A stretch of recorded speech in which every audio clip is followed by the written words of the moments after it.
നമ്മൾ ഇന്നലെ പറഞ്ഞതുപോലെ മഹാനായ അലി ഇബ്നു അബി താലിബ് റളിയല്ലാഹു അൻഹു അദ്ദേഹത്തിൻ്റെയും മുആവിയയുടെയും ഇടയിൽ ചെറിയ ഒരു വിധി കർത്താക്കളെ നിർണയിക്കുകയും അവരൊരു സമവായത്തിലെത്തുകയും ഒരു തീരുമാനത്തിലെത്തുകയും ചെയ്തപ്പോൾ നമ്മൾ പറഞ്ഞതുപോലെ ഒരു വിഭാഗം ആളുകൾ അവരെന്ത് പറഞ്ഞു, ഇനിൽ ഹുക്മോ ഇല്ലാ ലില്ലാ, വിധി നിർണ്ണയിക്കാൻ പടച്ചോനല്ലാണ്ട് വേറെ ആർക്കും അധികാരമില്ല, വേറെ ആരും വിധി നിർണ്ണയിക്കാൻ പാടില്ല. അങ്ങനെ അലി റളിയല്ലാഹു അൻഹു ഷാമിൽ നിന്ന് ഇസ്ലാമിൻ്റെ അദ്ദേഹത്തിൻ്റെ തലസ്ഥാനമായ കൂഫയിലേക്ക് പോകുന്ന വഴി ഈ വിഭാഗം ആളുകൾ ഏകദേശം 6000-ഓളം വരുന്ന അദ്ദേഹത്തിൻ്റെ സൈന്യത്തിൽപ്പെട്ട ആളുകൾ അവർ മാറി നിന്നു. ഈ വിഭാഗം ആളുകളെ കുറിച്ച് നബി സല്ലല്ലാഹു അലൈഹി വസല്ലം മുന്നേ പ്രവചിച്ചിട്ടുണ്ട്. ഒരിക്കൽ ഹുനൈൻ യുദ്ധം കഴിഞ്ഞിട്ട് ഗനീമത്ത് സ്വത്ത് ഇങ്ങനെ വിതരണം ചെയ്യാൻ ഓരോ ആളുകൾക്ക് അവരുടെ ഓഹരി കൊടുക്കുന്ന സമയം ഒരു നജിദ്കാരനായ ഒരാൾ, അയാളുടെ പേര് ഹുവൈരിസ് എന്നാണ്, അയാൾ മൊട്ടയടിച്ച് വലിയ താടിയൊക്കെ വെച്ച് കണ്ടാൽ ഒരു ബദു ടൈപ്പ് ഒരു മനുഷ്യൻ, അയാളിങ്ങനെ പ്രവാചകന്റെ അടുത്തേക്ക് വന്നിട്ട് റസൂലുള്ളാഹിന്റെ വസ്ത്രം ഇങ്ങനെ പിടിച്ചു വലിച്ചിട്ട് പറഞ്ഞു, യാ മുഹമ്മദ്, മുഹമ്മദ് എന്ന് വിളിച്ചു. ശരിക്ക് പ്രവാചകനെ മുഹമ്മദ് എന്ന് വിളിക്കാൻ പാടില്ല, തെറ്റാണ്. യാ മുഹമ്മദ് ഇഅ്ദിൽ ഇത്തഖില്ലാ, അല്ലാഹുവിനെ സൂക്ഷിക്കുക, നീ നീതി പാലിക്കുക എന്ന് നബി സല്ലല്ലാഹു അലൈഹി വസല്ലമയോട് പറയുകയുണ്ടായി. പ്രവാചകൻ തിരിച്ചു പറഞ്ഞു, വൈഹക്, നിങ്ങൾ എന്താ ഈ പറയുന്നത്? ഞാൻ നീതി പാലിച്ചിട്ടില്ലെങ്കിൽ വേറെ ആര് നീതി പാലിക്കാനാണ്? നീതി പഠിപ്പിക്കാൻ വേണ്ടി പറഞ്ഞേക്കപ്പെട്ട ആളാണ് ഞാൻ നീതി പാലിച്ചിട്ടില്ലെങ്കിൽ വേറെ ആള് നീതി പാലിക്കാനാണ്. അയാൾ വളരെ രോഷത്തോടു കൂടി ദേഷ്യം പിടിച്ചിട്ട് നടന്നു പോയിന്നാണ്. സഹാബികൾ ചോദിച്ചു, റസൂൽ അയാളെ പിടിക്കട്ടെ, അയാളെ ശിക്ഷിക്കട്ടെ, അയാൾ അങ്ങനെ വെറുതെ വിട്ടാൽ പറ്റൂലല്ലോ. റസൂൽ പറഞ്ഞു, അയാളെ വിട്ടേക്ക്. അയാളെ പോലെയുള്ള ഒരു വിഭാഗം ആളുകൾ പിന്നീട് വരാനുണ്ട്. അവരുടെ പ്രത്യേകത എന്താണ്? തഹ്തഖിറൂന സ്വലാത്തുഹും ബിസ്വലാത്തിക്കും വസിയാമിഹിം ബിസിയാമിക്കും. അവരുടെ നമസ്കാരത്തിന്റെ മുന്നിൽ നിങ്ങളുടെ നിസ്കാരം ഒന്നും ആയിരിക്കൂല, അവരുടെ വ്രതാനുഷ്ഠാനത്തിന്റെ മുന്നിൽ നിങ്ങളുടെ വ്രതാനുഷ്ഠാനം ഒന്നും ആയിരിക്കില്ല, അവരുടെ ഖുർആൻ പാരായണത്തിന്റെ മുന്നിൽ നിങ്ങളുടെ ഖുർആൻ പാരായണം ഒന്നും ആയിരിക്കില്ല. പക്ഷേ ആ ഖുർആൻ അവരുടെ ഹൃദയത്തിലേക്ക് ഇറങ്ങില്ല. ഒരു ഇരയുടെ നേർക്കേക്ക് തുളച്ചു പോകുന്ന അമ്പ് അതിന്റെ ശരീരത്തിൽ കയറി പുറത്തേക്ക് പോകുന്നതിന് സമാനം വേഗതയിൽ അവർ ഇസ്ലാമിൽ നിന്ന് പുറത്തേക്ക് പോകുകയും ചെയ്യുമെന്ന് റസൂലുള്ളാഹി സ്വല്ലല്ലാഹു അലൈഹി വസല്ലം എന്ത് ചെയ്തിട്ടുണ്ട്? പ്രവചിച്ചിട്ടുണ്ട്. ആ വിഭാഗം ആളുകളാണ് ഈ സമയത്ത് ഉത്ഭവിച്ചത്, ആവിർഭാവം കൊണ്ടത്. അവർ പിന്നീട് ഒരുപാട് ഫിത്നകളും ഫസാദുകളും ഉണ്ടാക്കി. അവർ ഹറൂറികൾ എന്ന വേറൊരു പേരിലും കൂടി അറിയപ്പെടുന്നുണ്ട്. ഖവാരിജികൾ എന്ന പേരിൽ അറിയപ്പെടുന്നുണ്ട്, ഹറൂറികൾ എന്ന പേരിൽ അറിയപ്പെടുന്നുണ്ട്. അലി റളിയല്ലാഹു അൻഹുമായി തെറ്റിപ്പിരിഞ്ഞവർ ഹറൂർ എന്ന പ്രസ്ഥാന ഹുറ എന്ന സ്ഥലത്താണ് അവർ തമ്പടിച്ചത്. അവിടെ അവർ ഒരുപാട് പ്രയാസങ്ങളും ബുദ്ധിമുട്ടുകളൊക്കെ ഉണ്ടാക്കിയിട്ടുണ്ട്. അങ്ങനെ അലി റളിയല്ലാഹു അൻഹുവിന്റെ അടുത്തേക്ക് വലിയ പണ്ഡിതനായ റഈസുൽ മുഫസ്സിരീൻ എന്നറിയപ്പെടുന്ന നബി സല്ലല്ലാഹു അലൈഹി വസല്ലം, അല്ലാഹുമ്മ യുഫഖിഹു ഫിദ്ദീൻ വഅല്ലിംഹു തഅ്വീൽ, അല്ലാഹുവേ ഈ കിതാബിലും നിന്റെ ദീനിലും ഇവന് അവഗാഹം നൽകണമേ, ഖുർആനിന്റെ തഫ്സീറും ഇവന് പഠിപ്പിച്ചു കൊടുക്കണമേ എന്ന് റസൂലുള്ള പ്രാർത്ഥിച്ച മഹാനായ ഇബ്നു അബ്ബാസ് റളിയല്ലാഹു അൻഹു, അദ്ദേഹം അലി റളിയല്ലാഹു അൻഹുവിന്റെ അടുത്ത് വരാൻ. എന്നിട്ട് അദ്ദേഹം ചോദിക്കാണ്, ഞാൻ അവരുമായി ഒന്ന് സംസാരിക്കട്ടെ, ഈ 6000-ഓളം വരുന്ന ഈ ഖവാരിജികളുമായി ഞാനൊന്ന് സംസാരിക്കട്ടെ, അവരെ നന്നാക്കാൻ പറ്റുമെന്ന് നോക്കാലോ. അലി റളിയല്ലാഹു അൻഹു ചോദിച്ചു, അബ്ദുള്ള, അങ്ങേക്കത് സാധിക്കുമോ? അവർ താങ്കൾ ആക്രമിച്ചാലോ? അദ്ദേഹം പറഞ്ഞു, അങ്ങനെയൊന്നും ഉണ്ടാവില്ല, ഞാൻ സംസാരിക്കാൻ വേണ്ടി മാത്രമാണ് എന്ന് പറഞ്ഞ് അദ്ദേഹം പറയാൻ, ഞാൻ വളരെ നല്ല രീതിയിൽ വസ്ത്രം ധരിച്ചു, നല്ല രീതിയിൽ വസ്ത്രധാരണം ചെയ്തു, നല്ല രീതിയിൽ കണ്ടാൽ ആകർഷകമായ രീതിയിൽ വസ്ത്രമൊക്കെ ധരിച്ചു. അങ്ങനെ ഞാൻ അവരുടെ ടെന്റിലേക്ക് പോയി. അദ്ദേഹം പോകുന്നത് ഒരു ളുഹറിന്റെ ശേഷമുള്ള സമയത്താണ്. ളുഹറിന് ശേഷം സാധാരണ അറബികളുടെ സംസ്കാരം അനുസരിച്ച് അവർ വിശ്രമിക്കുന്ന സമയമാണ്, ഉറങ്ങുന്ന സമയമാണ്. പക്ഷെ ഇബ്നു അബ്ബാസ് റളിയല്ലാഹു അൻഹു പറയുന്നു, ഈ ഖവാരിജികളുടെ കൂടാരത്തിലേക്ക് അദ്ദേഹം പോയപ്പോ തേനീച്ചകളുടെ മൂളൽ പോലെ പരിശുദ്ധ ഖുർആനിന്റെ പാരായണത്തിന്റെ ശബ്ദം അദ്ദേഹം ഇങ്ങനെ കേൾക്കാൻ. ആരും ഉറങ്ങിയിട്ടില്ല. അവരുടെ രൂപത്തെ കുറിച്ച് ഇബ്നു അബ്ബാസ് പറയുന്നുണ്ട്, സുജൂദ് ചെയ്ത് അവരുടെ നെറ്റിയിൽ വലിയ തഴമ്പുണ്ടായിട്ടുണ്ട്, ഉറങ്ങാതെ അവരുടെ കണ്ണുകൾ ഇങ്ങനെ ചുവന്നിട്ടുണ്ട്, അവരെല്ലാവരും മുട്ടയടിച്ചിട്ടുണ്ട്, വലിയ താടിയുണ്ട് അവർക്കെല്ലാവർക്കും. അവരിങ്ങനെ ഇബാദത്ത് ചെയ്ത് സഹദിന്റെ വിരക്തിയുടെ, ദുനിയാവിനോടുള്ള വിരക്തിയുടെ അങ്ങേയറ്റത്ത് അവരിങ്ങനെ എത്തി നിൽക്കുകയാണ്. ഇബ്നു അബ്ബാസ് റളിയല്ലാഹു അൻഹു അവരിലേക്ക് പോയപ്പോ അവരാദ്യമായി ചോദിക്കുന്നത്, അല്ല ഇബ്നു അബ്ബാസ്, എന്ത് വസ്ത്രമാണ് ഇത്? ഇത്? ഇങ്ങനെയൊക്കെ വസ്ത്രം ധരിക്കാൻ പറ്റുമോ? ഇത് അനിസ്ലാമികല്ലേ? ഇത് ഇസ്ലാം അനുവദിക്കുന്നുണ്ടോ എന്നവർ ചോദിച്ചു എന്നാണ്. അപ്പൊ ഇബ്നു അബ്ബാസ് റളിയല്ലാഹു അൻഹുവിന്റെ മറുപടി, ഇതിനേക്കാൾ നല്ല രീതിയിൽ റസൂലുള്ളാഹി സ്വല്ലല്ലാഹു അലൈഹി വസല്ലമ വസ്ത്രം ധരിക്കുന്നതായി ഞാൻ കണ്ടിട്ടുണ്ട്, അതുകൊണ്ടാണ് ഞാൻ ഈ വസ്ത്രം ധരിച്ചത്. മാത്രമല്ല പരിശുദ്ധ ഖുർആൻ അല്ലാഹു ചോദിക്കുന്നുണ്ട്, ഖുൽ മൻ ഹറമ സീനത്തല്ലാഹി അല്ലതി അഖ്റജ ലിഇബാദിഹി വത്വയ്യിബാതി മിനർ റിസ്ഖ്. അല്ലാഹു അവന്റെ അടിമകൾക്ക് വേണ്ടി തന്ന സീനത്തിനെ, സൗന്ദര്യത്തെ ആരാണ് ഹറാമാക്കിയത്? സുബ്ഹാനല്ലാഹ്, പരിശുദ്ധ ഖുർആനിൽ സൂറത്തുൽ ആറാഫിൽ ആയത്താണിത്. അവർ ഓതിക്കൊണ്ടിരിക്കുന്ന ഖുർആനിൽ ആയത്താണിത്. പക്ഷെ പ്രവാചകൻ പറഞ്ഞതുപോലെ അവരുടെ ഹൃദയത്തിലേക്ക് ആ ഖുർആൻ ആയത്ത് ഇറങ്ങിയിട്ടില്ല. ആ ഒരു ചോദ്യത്തിന് അവർക്ക് കൃത്യമായ മറുപടി കിട്ടാണ്. പിന്നീട് അവർ ചോദിക്കാണ്, എന്തിനാണ് താങ്കൾ ഇങ്ങോട്ട് വന്നത്? ഞങ്ങളുടെ അടുത്തേക്ക് വന്നതിന്റെ ഉദ്ദേശം എന്താണ്? ഇബ്നു അബ്ബാസ് റളിയല്ലാഹു അൻഹു പറയുന്നു, ഞാൻ വരുന്നത് സ്വഹാബികളുടെ ഇടയിൽ നിന്നാണ്. അവരിലേക്കാണ് ഖുർആൻ ഇറങ്ങിയത്. പരിശുദ്ധ റസൂലിന്റെ നാവിൽ നിന്നാണ് അവർ ഖുർആൻ പഠിച്ചത്. അവരിൽ നിന്നാണ് ഞാൻ വരുന്നത്. പക്ഷേ അവരിൽ ഒരാളെ പോലും നിങ്ങളുടെ ഇടയിൽ കാണുന്നില്ലല്ലോ എന്ന് ഇബ്നു അബ്ബാസ് റളിയല്ലാഹു അൻഹു ചോദിച്ചു. എന്നിട്ട് അദ്ദേഹം ചോദിച്ചു, എന്താണ് അലിയുമായി നിങ്ങളുടെ പ്രശ്നം? എന്താണ് ഖലീഫയുമായി നിങ്ങളെ തെറ്റിക്കുന്നത് എന്ന് ചോദിച്ചപ്പോ 3 കാര്യങ്ങളാണ് ഖവാരിജികൾ പറഞ്ഞത്. ഒന്നാമത്തെ കാര്യം എന്താണ്? അവരുടെ മുദ്രാവാക്യമാണ്, അവരെന്നും പറയുന്ന വാക്കുകളാണ്, ഇനിൽ ഹുക്മു ഇല്ലാ ലില്ലാഹ്. വിധി കർത്തവ്യം അല്ലാഹുവിന് മാത്രമാണ്. വിധിക്കാൻ പടച്ചോനല്ലാതെ വേറെ ആർക്കും അധികാരമില്ല. ഈ വാക്കിനെ കുറിച്ച് അലി റളിയല്ലാഹു അൻഹു എന്താ പറഞ്ഞത്? കലിമത്തുൽ ഹഖ് ഉരിദ ബിഹാൽ ബാത്തിൽ. സത്യമായ വചനം, പക്ഷെ അതുകൊണ്ട് ഉദ്ദേശിക്കുന്നത് ബാത്തിലാണെന്നാണ് അലി റളിയല്ലാഹു അൻഹു പറഞ്ഞത്. ഈ ഒരു വിഷയത്തെ കുറിച്ച് ഇബ്നു അബ്ബാസ് റളിയല്ലാഹു അൻഹു വളരെ കൃത്യമായ മറുപടി നൽകാൻ 2 മറുപടിയാണ് അദ്ദേഹം നൽകിയത്. ഒന്നാമത്തെ മറുപടി എന്താണ്? യാ അയ്യുഹല്ലദീന ആമനൂ ലാ തഖ്തുലു സ്വൈദ വഅൻതും ഹുറും. അങ്ങനെ ഒരു ഇഹ്റാമിന്റെ അവസ്ഥയിൽ നിങ്ങൾ ആരെങ്കിലും വേട്ടയാടി പോയാൽ ആ വേട്ടയാടിയതിനുള്ള ഫിദ്യ എന്താണ്? അതിനുള്ള ഫൈൻ എന്താണ്? യഹ്കുമു ബൈനകും ബിൽ അദ്ൽ. നിങ്ങളുടെ ഇടയിലുള്ള 2 നീതിമാന്മാരായ പുരുഷന്മാർ അതിന്റെ ഹദിയ, അതിന്റെ ഫിദ്യ നിശ്ചയിക്കട്ടെ എന്ന് സൂറത്തുൽ അൻആമിൽ നമുക്ക് കാണാൻ കഴിയും. അവിടെ ഇബ്നു അബ്ബാസ് റളിയല്ലാഹു അൻഹു ചോദിച്ചു, ഒരു മുയലിന്റെയോ മാനിന്റെയോ കാര്യത്തിലാണോ അഹ്കാം ആവശ്യം? അതല്ല മുസ്ലിം ഉമ്മത്തിന്റെ രക്തത്തിന്റെ കാര്യത്തിലാണോ അഹ്കാമിന്റെ ആവശ്യം? രണ്ടാമതായി അദ്ദേഹം ചോദിക്കുന്നു, വഇൻ ഖിഫ്തും ശിഖാഖ ബൈനഹിമാ ഫബഅസു ഹകമൻ മിൻ അഹ്ലിഹി വഹകമൻ മിൻ അഹ്ലിഹാ. ഭാര്യയും ഭർത്താവും പിരിയും എന്നൊരു അവസ്ഥയെത്തിയാൽ അവളിൽ നിന്നൊരു വിധികർത്താവിനെയും അവനിൽ നിന്നൊരു വിധികർത്താവിനെയും അവർ നിശ്ചയിച്ചു കൊള്ളട്ടെ, എന്നിട്ട് പ്രശ്നം ചർച്ച ചെയ്യട്ടെ. ഇബ്നു അബ്ബാസ് റളിയല്ലാഹു അൻഹു ചോദിച്ചു, ഒരാണിന്റെയും പെണ്ണിന്റെയും ജീവിതമാണോ പ്രശ്നം, അതല്ല മുസ്ലിം ഉമ്മത്തിന്റെ രക്തമാണോ പ്രശ്നം? ഈ ഒരു ഉത്തരത്തെ ചോദ്യത്തിന് കൃത്യമായ മറുപടി ഇബ്നു അബ്ബാസ് റളിയല്ലാഹു അൻഹു പറയാൻ. അടുത്തതായി അവരുടെ ചോദ്യം എന്താണ്? നിങ്ങൾ എന്തുകൊണ്ട് യുദ്ധത്തിന്റെ സമയത്ത്, ജമൽ യുദ്ധത്തിന്റെ സമയത്തും അതുപോലെ സിഫീൻ യുദ്ധത്തിന്റെ സമയത്തും എന്തുകൊണ്ട് ഗനീമത്ത് സ്വത്ത് സ്വീകരിച്ചില്ല? എന്തുകൊണ്ട് യുദ്ധ തടവുകാരെ പിടിച്ചില്ല എന്നവർ ചോദിച്ചു. എന്നിട്ട് അവർ ഇങ്ങനെ കൂടി ചോദിച്ചു, അവർ മുസ്ലിങ്ങൾ ആയതുകൊണ്ടാണോ നിങ്ങളത് ഗനീമത്ത് സ്വത്ത് എടുക്കാത്തതും യുദ്ധ തടവുകാരെ പിടിക്കാത്തതും?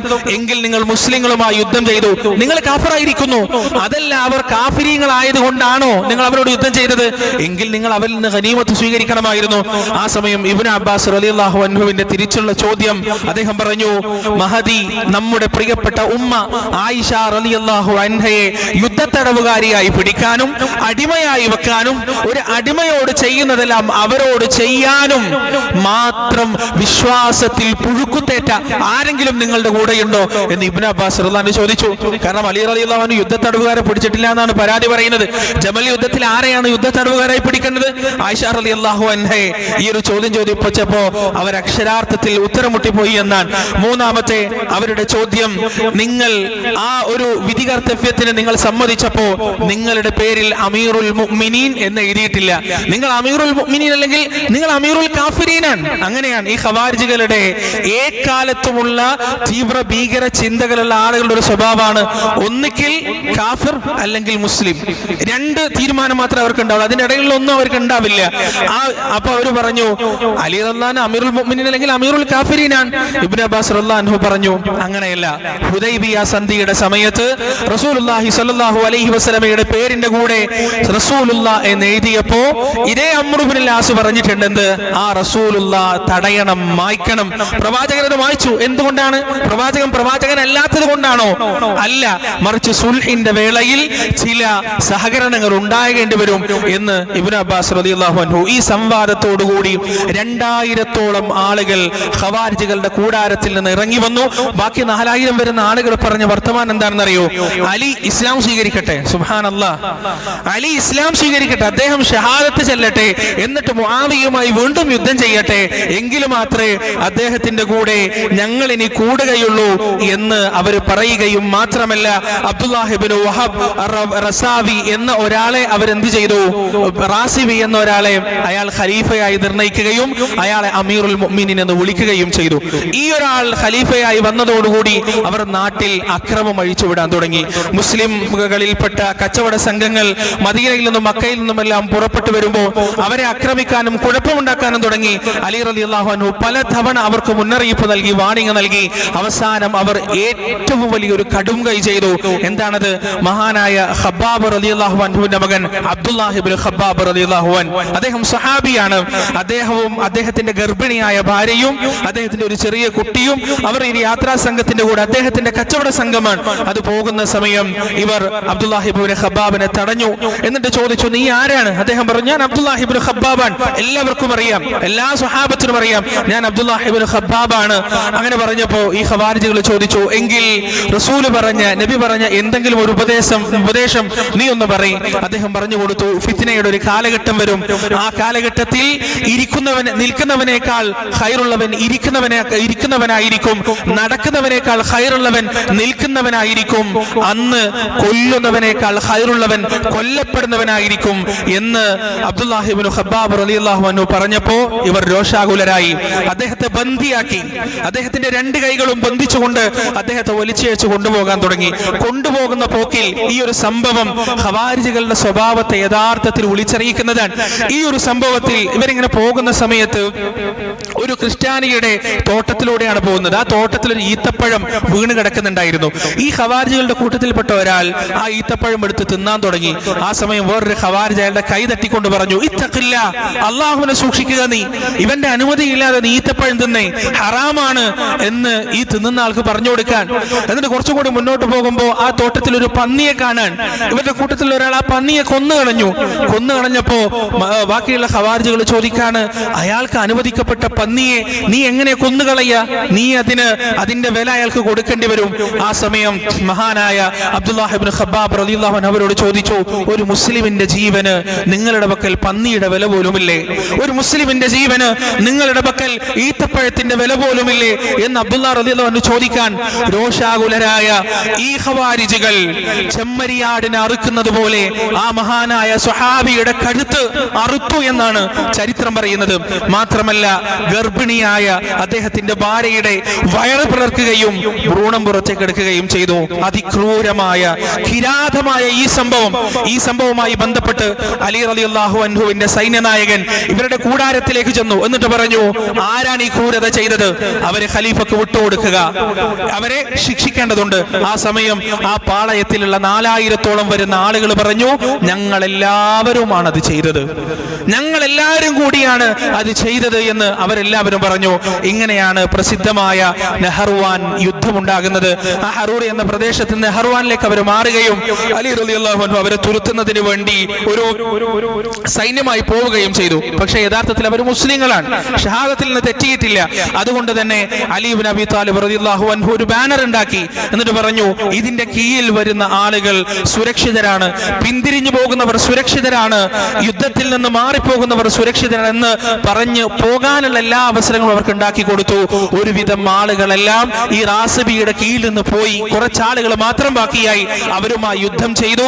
9 നേതാക്കന്മാരൊഴികെ ഖവാരിജികളിൽപ്പെട്ട എല്ലാവരും അന്ന് മരണപ്പെട്ടു എന്നാണ്. ഈ യുദ്ധത്തിന് ശേഷം അലി റളിയല്ലാഹു അൻഹു തന്റെ പടയാളികളോട് പറഞ്ഞു, കയ്യിൽ ഒരു മുഴയും ആ മുഴക്ക് മുകളിൽ ഒരു കറുത്ത അടയാളവുമുള്ള ആരെങ്കിലും കൊല്ലപ്പെട്ടവരുടെ കൂട്ടത്തിൽ ഉണ്ടോ എന്ന് നിങ്ങൾ അന്വേഷിക്കുക എന്ന് അലി റളിയല്ലാഹു അൻഹു പറഞ്ഞു. അവർ അന്വേഷിച്ചു, കണ്ടില്ല. വീണ്ടും അന്വേഷിക്കാൻ പറഞ്ഞു, വീണ്ടും കണ്ടില്ല. 3ാമത്തെ തവണ അന്വേഷിച്ചപ്പോ ഒരുപാട് ജഡങ്ങൾക്കിടയിൽ അങ്ങനെ ഒരു മനുഷ്യൻ കയ്യിൽ ഒരു മുഴയും ആ മുഴക്ക് മുകളിൽ ഒരു കറുത്ത അടയാളവുമുള്ള ഒരു മനുഷ്യനെ കണ്ടെത്തി. അലി റളിയല്ലാഹു അൻഹു പറഞ്ഞു, എന്നോട് പ്രവാചകൻ പറഞ്ഞിട്ടുണ്ട്, ഇങ്ങനെ ഒരു മനുഷ്യനുള്ള സംഘവുമായി താങ്കൾ യുദ്ധം ചെയ്യുമെന്ന് റസൂലുള്ളാഹി സ്വല്ലല്ലാഹു അലൈഹി വസല്ലമ എന്നോട് പറഞ്ഞിട്ടുണ്ട് എന്ന് അലി റളിയല്ലാഹു അൻഹു തന്റെ അനുയായികളോട് പറഞ്ഞു കൊടുക്കാൻ. പ്രിയപ്പെട്ടവരെ, അവിടെ നിന്ന് അങ്ങോട്ട് ഖവാരിജ് ഖവാരിജികളുടെ ശല്യം താരതമ്യേന കുറഞ്ഞുവെങ്കിലും പിന്നീട് ഉമവിയ ഭരണകാലത്തും അബ്ബാസിയ ഭരണകാലത്തുമെല്ലാം 25ഓളം ഖവാരിജികളുടെ വിഭാഗമുണ്ടായി എന്നാണ്. ഈ 25ന്റെയും പ്രത്യേകത എന്താണ്? ഈ 25ൽ ഒരു വിഭാഗം ബാക്കി 24 വിഭാഗത്തിനും തക്ഫീർ ഇടും. പെട്ടെന്ന് ഖവാരിജികളുടെ 3 അടയാളങ്ങളെ കുറിച്ച് പണ്ഡിതന്മാർ വിശദീകരിക്കുന്നുണ്ട്. ഒരു മുഅ്മിൻ ഒരു പാപം ചെയ്താൽ അവനെ കാഫിർ എന്ന് വിളിക്കും. ഒരാൾ എന്തെങ്കിലും തെറ്റ് ചെയ്യാൻ, ഒരാളുടെ വസ്ത്രത്തിൽ എന്തെങ്കിലും ഒരു പെശക് വരാൻ, എന്തെങ്കിലും ഒരു കുഴപ്പം വരാൻ, ഈ ഖവാരിജികളുടെ സ്വഭാവം എന്താണ്? ഓ പച്ച കാഫിറാന്ന് ഒരു മടിയുണ്ടാവില്ല. മുസ്ലിമീങ്ങളെ മുഅ്മിനീങ്ങളെ ലാ ഇലാഹ ഇല്ലല്ലാഹ് പറയുന്നവരെ കാഫിറുകളാക്കാൻ ഈ ഖവാരിജികൾക്ക് യാതൊരു മടിയും ഉണ്ടാവില്ല എന്നാണ് പണ്ഡിതന്മാർ പറയുന്നത്. മാത്രമല്ല, രണ്ടാമത്തെ അവരുടെ അടയാളം മുശ്രിക്കുകൾക്ക് നേരെ ഇറങ്ങിയ ആയത്തുകൾ മുഅ്മിനീങ്ങൾക്ക് നേരെ ഓതും. മുശ്രിക്കുകൾക്ക് നേരെ ഇറങ്ങിയ ആയത്തായിരിക്കും, അത് മുഅ്മിനീങ്ങൾക്ക് നേരെ ഓതാൻ അവർക്ക് യാതൊരു മടി ഉണ്ടാവില്ല. മൂന്നാമത്തെ അവരുടെ അടയാളം, അവർ പെട്ടെന്ന് തമ്മിൽ തല്ലും. അവരൊരു ഗ്രൂപ്പ് ഉണ്ടാക്കും. ആ ഗ്രൂപ്പിന്റെ ഉള്ളിൽ അവർ ഭയങ്കര ആവേശക്കാരായിരിക്കും, ഭയങ്കര സംഭവമായിരിക്കും. കുറച്ച് കഴിയുന്നതിന് മുന്നേ അവർ തമ്മിൽ തല്ലാൻ തുടങ്ങും. പ്രശ്നങ്ങൾ ഉണ്ടാവും, അവർ തമ്മിൽ കുഴപ്പങ്ങൾ ഉണ്ടാവും. ഒരിക്കലും ഒരു ഒരുമ നിലനിർത്താൻ അവർക്ക് കഴിയില്ല. ഈ 3 അടയാളങ്ങൾ പണ്ഡിതന്മാർ ഖവാരിജികളുടെ അടയാളമായി നമുക്ക് പറഞ്ഞു തന്നിട്ടുണ്ട്. ഇന്ന് ഖവാരിജികളായി നിലനിൽക്കുന്ന 25ഓളം വിഭാഗത്തിൽ എല്ലാ വിഭാഗങ്ങളും ചരിത്രത്തിൽ ഇല്ലാതായിട്ടുണ്ട്. ഒരു വിഭാഗം മാത്രം ഇന്നും ബാക്കിയായി. ആ വിഭാഗമാണ് ഇബാദികൾ. ഇബാദികൾ ഇന്ന് ലോകത്ത് അബ്ദുല്ലാഹ് ഇബ്നു ഇബാദ് എന്ന് പറയുന്ന ഒരു ഖവാരിജിയാണ്. ഈ ഖവാരിജികൾക്ക് ഒരു പ്രത്യേകതയുണ്ട്. അവർ ബാക്കിയുള്ള ഖവാരിജികളെ പോലെ തീവ്ര ചിന്താഗതിക്കാരല്ല. മുസ്ലിങ്ങളുമായി യുദ്ധം ചെയ്യണ്ട എന്ന് അഭിപ്രായമുള്ള ആളുകളാണ്. ഈ ഇബാദികളാണ് ഇന്ന് ഒമാനിൽ നിലനിൽക്കുന്നത്. ഒമാൻ ഗവൺമെന്റും ഒമാനിന്റെ ഗ്രാൻഡ് മുഫ്തിയുമെല്ലാം ഖവാരിജി ചിന്താഗതിയുള്ള ആളുകളാണ്. അവരുടെ അഖീദ മാറ്റമാണ്. പല വ്യത്യാസങ്ങളും സുന്നികളുടെ അഖീദയുമായ പല വ്യത്യാസങ്ങളും ഈ ഇബാദികൾക്കുള്ളതായി നമുക്ക് കാണാൻ കഴിയും. ലോകത്ത് അങ്ങനെ പല ശ്രേണികളും പല വഴിത്തിരിവുകളും ഉണ്ടായിട്ടുണ്ട്. അല്ലാഹു സുബ്ഹാനഹു വ തആല അതിൽ നിന്നെല്ലാം യഥാർത്ഥ ഇസ്ലാമിനെയും ആദർശത്തെയും മനസ്സിലാക്കുകയും ഉൾക്കൊള്ളുകയും ചെയ്യുന്ന നല്ല ഭാഗ്യവാന്മാരുടെ കൂട്ടത്തിൽ നമ്മേവരെയും ഉൾപ്പെടുത്തുമാറാകട്ടെ. വാഖിറു ദഅവാന അനിൽ ഹംദുലില്ലാഹി റബ്ബിൽ ആലമീൻ. വസ്സലാമു അലൈക്കും വറഹ്മത്തുള്ളാഹി.